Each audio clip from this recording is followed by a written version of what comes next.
सूत जी कहते हैं, सुखदेव जी में असीम बुद्धि थी। इनका वे शांत था, वे मानसिक सन्यासी हो चुके थे। ऐसे सुयोग्य पुत्र के उपयुक्त बातें कहने पर व्यास जी बोले।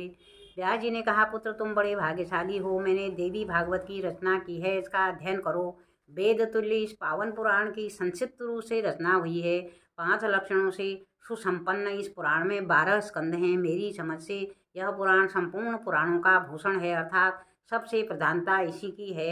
महामते, जिसके सुनते ही सद असद वस्तु का सम्यक ज्ञान सुलभ हो जाता है, इसी देवी भागवत का अब तुम अध्ययन करो। भगवान विष्णु बालक रूप से बट पत्र पर सोए हुए थे। सोचने लगे, मैं क्यों बालक बन गया? किस चेतन पुरुष ने मेरी यह स्थिति कर दी? किस कार्य का संपादन करने के लिए मैं रचा गया हूँ? किस द्रव्य से मेरी यह रचना संपन्न हुई है? मुझे किस प्रकार ये सभी बातें ज्ञान हों? महान पुरुष भगवान विष्णु के मन में यूँ चिंता की लहरें उठ रही थी।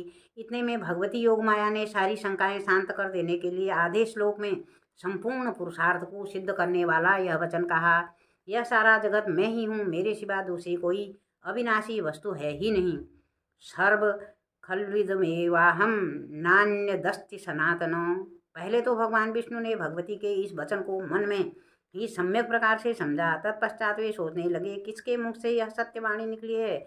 इसका वक्ता स्त्री पुरुष अथवा नपुंसक कौन है? किस प्रकार मुझे इसका परिचय प्राप्त होगा? यूं चिंतित रहते हुए भी उन्होंने भागवत को हृदय में स्थान दे दिया। बार बार उसी आधे श्लोक का वे उच्चारण करने लगे। अब उसी में उनका मन लग गया। फिर भी उनकी चिंता दूर नहीं हुई। वे बट पत्र पर सो गए। तब चित्त को शांत हुआ। जब भगवती योग माया उनके सामने प्रकट हुई, उनके 4 भुजाएं थी, उनका दिव्य विग्रह शंख चक्र गदा पद्म आदि अनुपम आयुधों से सुशोभित था। उन्होंने अद्भुत वस्त्र पहन रखे थे, चित्र विचित्र भूषण उन्हें भूषित कर रहे थे। उन्हीं के सदृश उनकी अंशभूता अनेकों सखियां भी साथ विराजमान थी। सुंदर मुख था, मंद हास्य करती हुई वे भगवती महालक्ष्मी अमित तेजस्वी श्री विष्णु के ठीक सामने ही प्रकट हुई।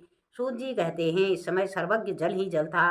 मन को मुग्ध करने वाली महालक्ष्मी के अचानक दर्शन पाकर कमल लोचन श्री विष्णु महान आश्चर्य में पड़ गए। रति भूति बुद्धिमति कीर्ति स्मृति धृति श्रद्धा मेघा स्वाहा स्वधा सुधा निद्रा दया गति तुष्टि पुष्टि क्षमा लज्जा जृंभा तंद्रा आदि शक्तियाँ इन महादेव के साथ चारों ओर अलग अलग विराजमान थी। सबके हाथों में श्रेष्ठ आयुष शोभित थे। वे अनेकों आभूषणों से अलंकृत थी। परिजात पुष्प की माला एवं मोती के हार उनकी छवि बढ़ा रहे थे। इस जलार्णव में भगवती महालक्ष्मी तथा उनकी सहचरी शक्तियों को देखकर भगवान विष्णु का हृदय आश्चर्य से भर गया। वे सर्वात्मा प्रभु इस घटना को देखते ही आश्चर्यचकित से होकर सोचने लगे, ये संपूर्ण स्त्रियां कौन हैं तथा बट पत्र की